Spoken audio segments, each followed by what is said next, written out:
There is no prize out there. The only prize is this one, and what you feel and what you want to accomplish. I feel that I very often watch a lot of young people sort of meander around without any idea about why they're doing what they're doing.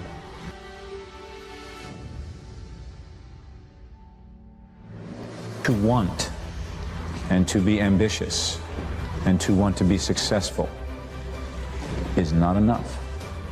That's just desire. To know what you want, to understand why you're doing it, to dedicate every breath in your body to achieve. If you feel you have something to give, if you feel that your particular talent is worth developing, is worth caring for, then there's nothing you can't achieve.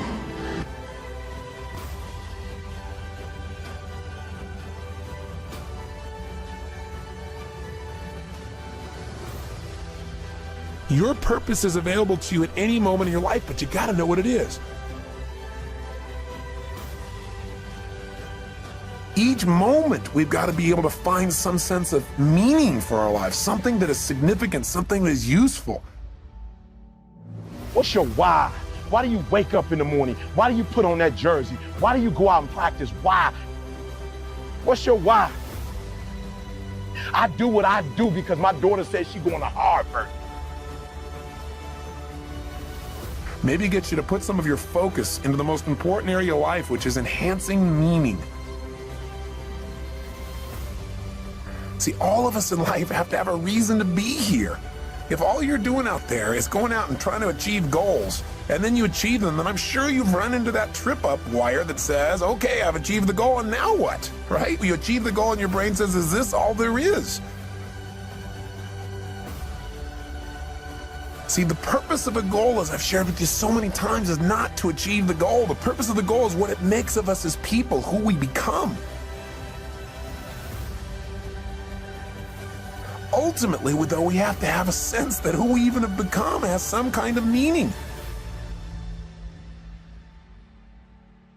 Without that, there's not a reason to live. There's not a reason to get up. There's not a reason to go out there and make it happen. I'm going to go for something. I'm going to stand for something. I'm going to put myself in line in a relationship or in my business or my vision to make a difference in the world. And no one can live a life that's fulfilled without a sense of meaning. You gotta have a why. You gotta have a reason for why you do what you do. See, we've been put here for a reason. What did you learn from it? Are you learning anything, or are you doing it over and over and over again? Are you going through it, or are you growing through it? Are you bigger and better because of it? Things are going to happen to you, and the most important thing to do is to harness your will and let it go. I'm in control here. I'm not going to let this get me down. I'm not going to let this destroy me. I'm coming back, and I'll be stronger and better because of it. You have got to make a declaration that this is what you stand for. You're standing up for your dreams. You're standing up for peace of mind. You're standing up for health.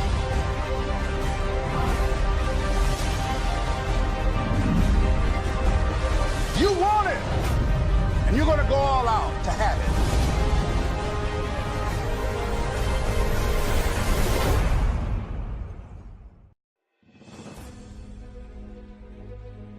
What is an extraordinary life on your terms today? Getting clear about that. At this stage of life, where you are, where you want to go. At some level, you have a blueprint, a mindset, a belief system, a philosophy, a set of values that says, if I master this thing called my life or my enterprise, then I'll have this great feeling. But what's really interesting about life, I believe that extraordinary life, however you define it, has two master skills to it. The first skill is the science of achievement. The science of achievement is a skill. It is a science. There are laws. You may not understand why it's taken so long.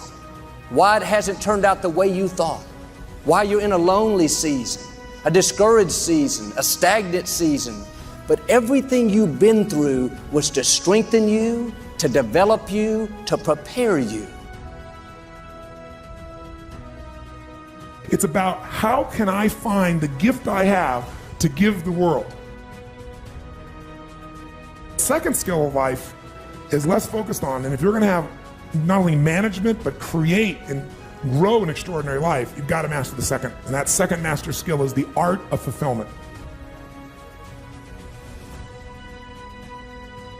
Is find out what is it for you that's going to fulfill you. And I'll tell you, there's two primary elements to that. You've got to figure out what is your gift that's going to give you a sense of meaning, because you can't be fulfilled without a sense of contribution. Happiness for most people is temporary. So success without fulfillment, that's called failure. God wouldn't have allowed it if it wasn't part of the process. Without it, you couldn't give birth to what's in you. And if you'll do like David, not try to figure it all out, not live bitter, negative, instead, keep passing the test. Keep doing the right thing, giving, serving, loving, then your time is coming. Sometimes we have to ask ourselves, what's using my life?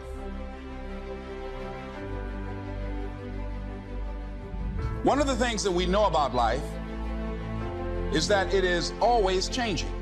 Sometimes you're up, sometimes you're down. Sometimes things go real well, and sometimes they don't. Sometimes you're happy, and sometimes you're sad. Now that's that thing called life. And when we begin to understand and know that, accepting that reality that we will never ever have things just on an even keel all the time, that you're going to have some ups and you're going to have some downs. But during those down moments, that's where the growth takes place.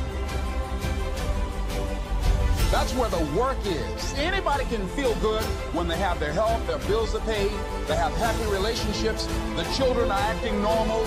Anybody can be positive then. Anybody can have a larger vision then. Anybody can have faith under those kinds of circumstances.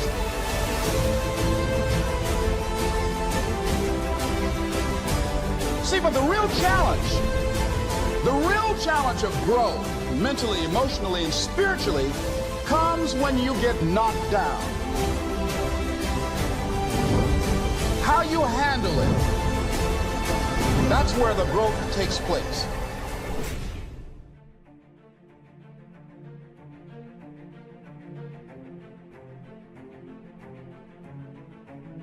Is an evaluation of what your real gifts are that are going to fulfill you.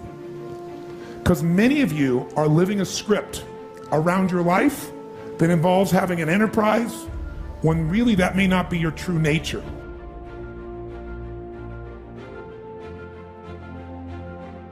Where you really are in your life today. Where are you? And where do you really want to go? What's going to create this extraordinary life? And to look at it brand new.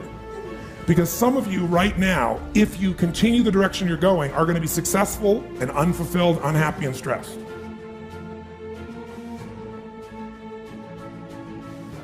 Because once we get, into a dream, then that dream starts to take on a life of its own. It gives us juice, it gives us energy. But how many of you ever got the dream, achieved your goal, and then thought, is this all there is? You got to separate the vehicle from the outcome. What is it that's going to truly fulfill you? What is it that's going to give you that extraordinary life? What's going to make things magnificent on your terms, not somebody else's terms? Sometimes you got to reevaluate what's going to really make you fulfilled. What is your gift? Are you an artist? Are you the talent that can produce something no one else produces as a skill or a product or a service or some impact? Are you incredibly good at management? You really know how to manage or lead people?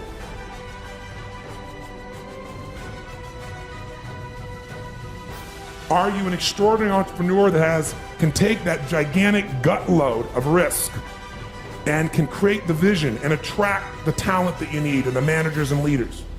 You may have all three abilities, but which one really fulfills you the most?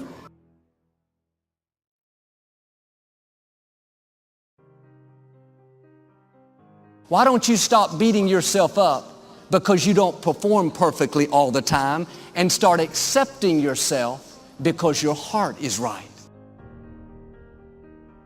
When you live guilty and condemned, feeling wrong on the inside, it only makes you do worse. It takes a mature attitude to say, I am happy with who I am.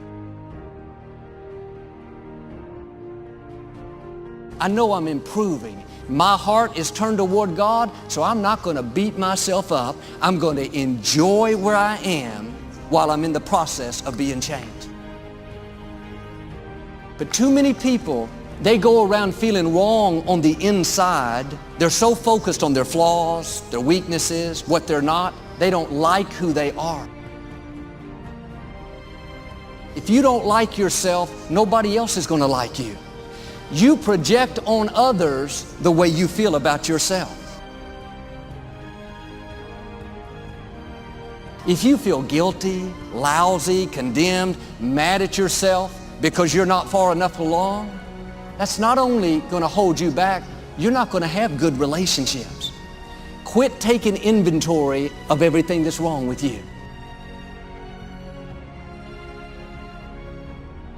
You may have a lot wrong, but you have a lot more right with you.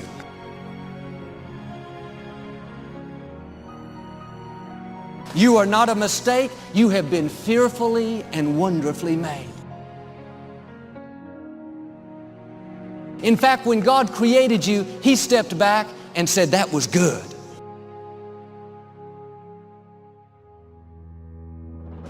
He calls you a masterpiece. Quit living like you're ordinary, mediocre, average, when in fact, you're one of a kind.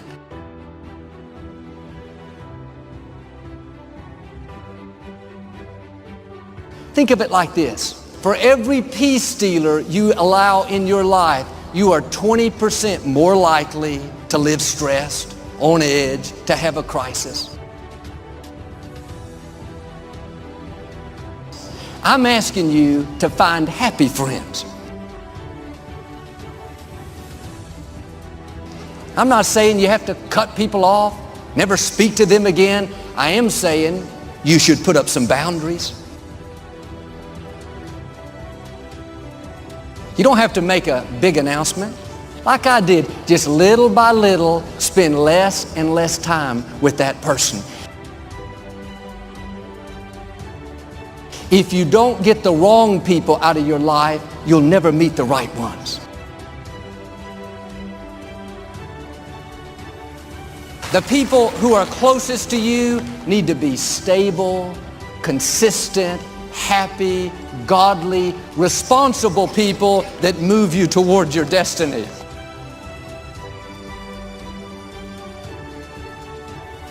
Like iron sharpens iron, you make each other better. And this is the reason many people are stuck. Who do you have in your life? What are you giving your time and energy to? Putting out fires? Trying to keep someone happy? Feeling guilty because you can't meet their demands? That's going to wear you out.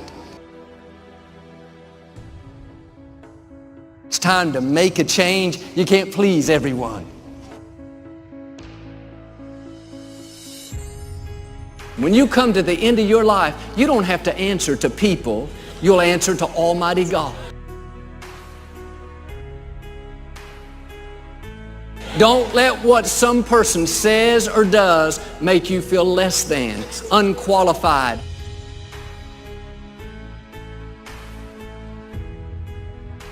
We all have people that come against us, make negative comments, trying to discredit us or belittle us.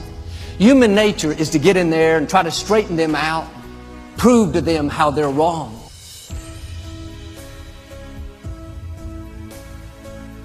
We think we have to defend ourselves.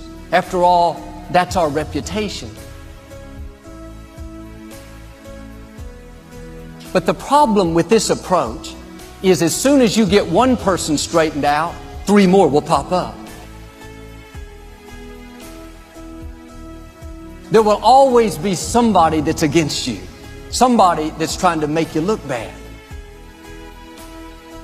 If you're constantly trying to defend yourself, you'll get distracted fighting battles that you were never supposed to fight.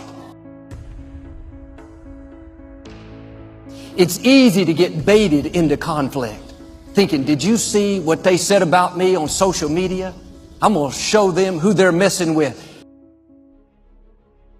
Do you know how much energy it takes to try to pay somebody back or to try to prove to them that you really are a nice person?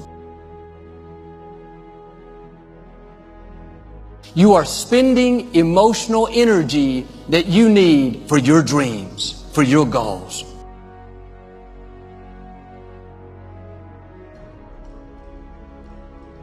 Here's the key. You don't have to defend yourself. God said He will defend you.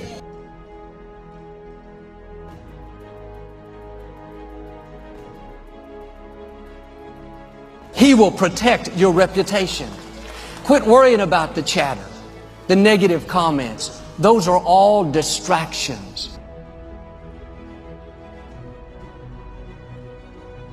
That's the enemy trying to bait you off course so you'll waste your time and energy involved in battles that don't matter.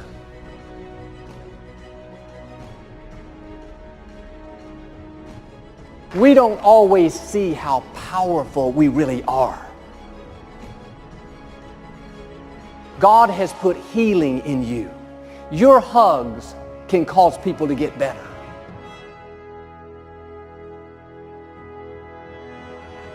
Your kind words can put people back on their feet. The scripture says a gentle tongue brings healing. A phone call, giving them a ride, taking them out to dinner, encouraging them in their dreams. There are miracles in you waiting to happen. And some people just need to know that you believe in them. When you tell them, hey, you're amazing, you're going to do great things, I'm praying for you, that may seem simple to you. But to the other person, it can be life-giving. It can help them blossom into all they were created to be.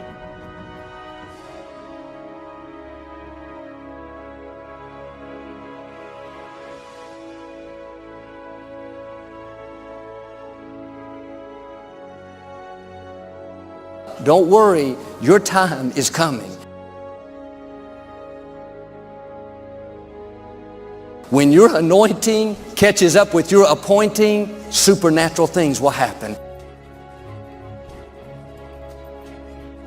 Supernatural increase, supernatural growth, supernatural favor. God knows how to make up for lost time.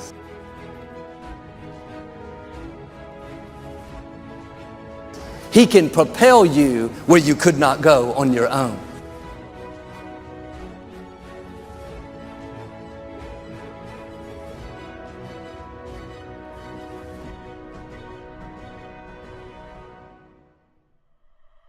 The life we live, the decisions we make, should make it easier on those that come after us. When we hear the word legacy, a lot of times we think of how we'll be remembered, our accomplishments, and what we'll leave our family. That's all important, but there's also something even more significant.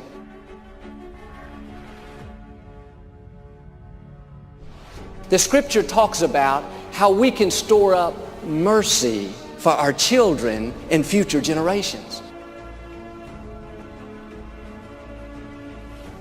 We can store up blessings and favor by living a life of excellence and integrity that will affect generations to come.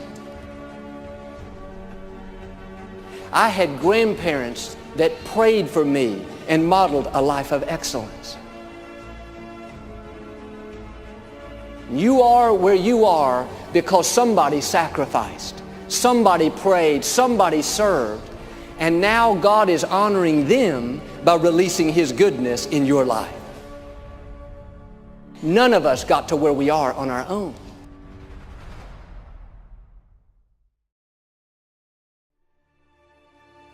Do something you're very passionate about, and don't try to chase what is kind of the hot passion of the day. And oftentimes the best methodology is to start with the perfect experience with just one person, get that right, and then figure out how to scale something great instead of scaling something not so great and then trying to improve it. That's really hard to do. And so I think when you are starting a new business, you don't want to go after giant markets. You want to go after small markets, and you want to take over those markets quickly. Constantly seek criticism.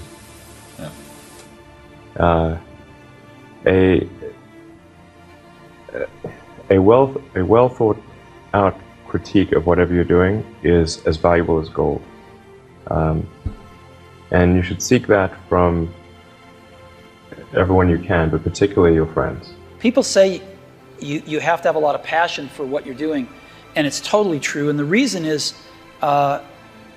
because it's so hard that if you don't, any rational person would give up. It's really hard, and you have to do it over a sustained period of time. So if you don't love it, if you're not having fun doing it, and you don't really love it, you're going to give up. And I think everybody should think about that. Explaining your vision clearly, succinctly, in a short period of time ends up being really important. So just go and do it, try, learn from it. You'll fail at some things. That's a learning experience that you need so that you can take that on to the next experience. And don't let people who you may respect and who you believe know what they're talking about, don't let them tell you it can't be done. Because often they will tell you it can't be done, and it's just because they don't have the courage to try it. You have to have an emotional investment in what you're doing. If you don't love what you're doing,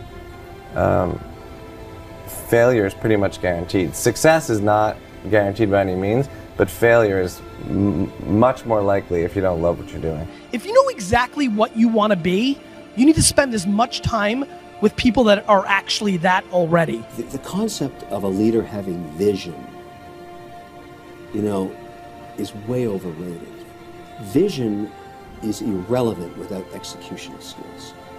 You can have vision all day long, and if you can't generate cash, who cares?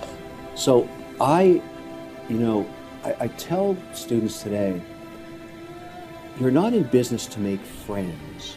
You're in business to make money, to return capital to shareholders that trusted you and put their capital in harm's way. When you get up in the morning, the first day you become someone that took shareholders into your world, you are going to be number 2 for the rest of your life. You wake up in the morning, you figure out, how do I get returns back to my shareholders? A business is not designed to solve all of society's problems. It's designed, its DNA, its essence, is to return capital to shareholders. And so now I see a lot of leaders who think their role is to solve society's problems. I quietly sell their stocks. Don't necessarily think that you have to have the home run and the huge Apple computer on your first start. I spent a long time in my life with skills just building little devices for fun. For fun is one of the key things, because that drives you to think and think and think and make it better and better and better than you ever would if you're doing it for a company.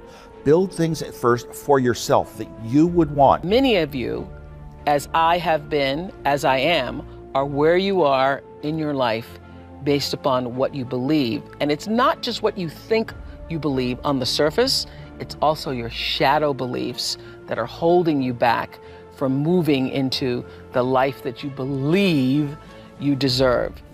I want leaders who understand that returning my capital to me is what's most important. I will take my profits and give it to charity. I don't want you to do it for me. And so I'm trying to get our young entrepreneurs back on track in terms of what matters. Business is war. There are winners and there are losers. You don't have to be a nice guy or woman to run a business. You have to be able to execute on a plan and deliver returns to shareholders. It is not your job to solve all of society's problems. It's your job to take care of your shareholders. What I learned from Steve Jobs is, if you believe in a Macintosh, if you believe in iPhone, iPod, iPad, if you believe enough then you will see it.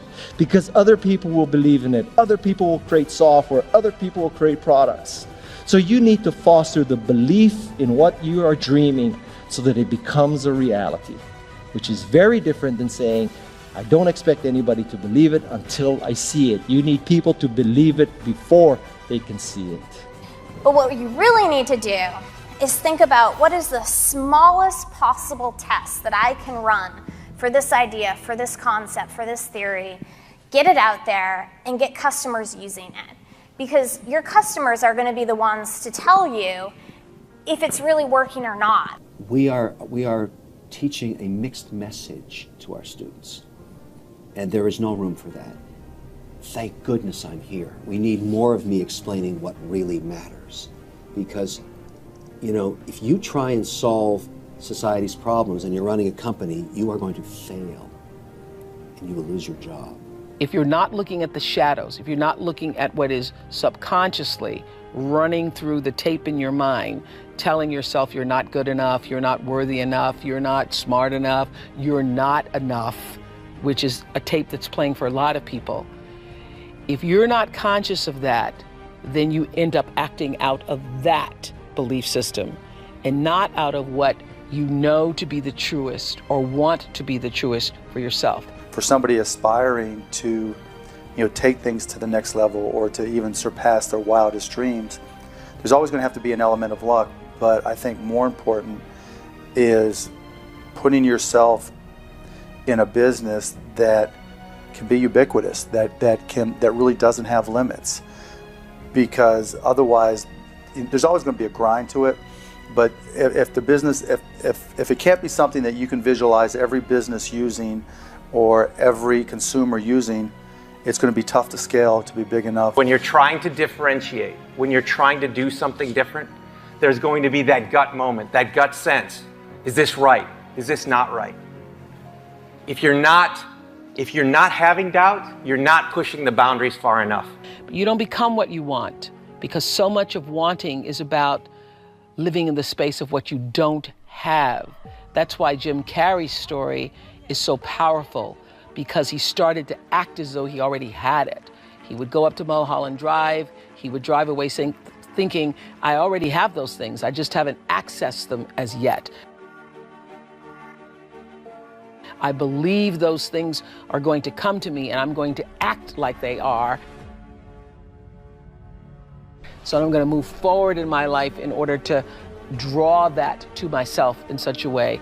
And there are a lot of people from whom we can learn a lot. And I think the one piece of advice is don't underestimate anyone you come across ever. Right. Like whether they're, a blue collar worker waiting for the bus, or they're, helping you they're the server or bartender at the restaurant, or they're a lower ranking employee. I mean, the smartest leaders I've ever seen have always gone around the room and asked for everybody's opinion. It's not just about doing focus groups. It's not just about, double checking your vision. It really is about integrating this concept of testing our ideas rigorously throughout the product development process, throughout the marketing process, even as we scale up.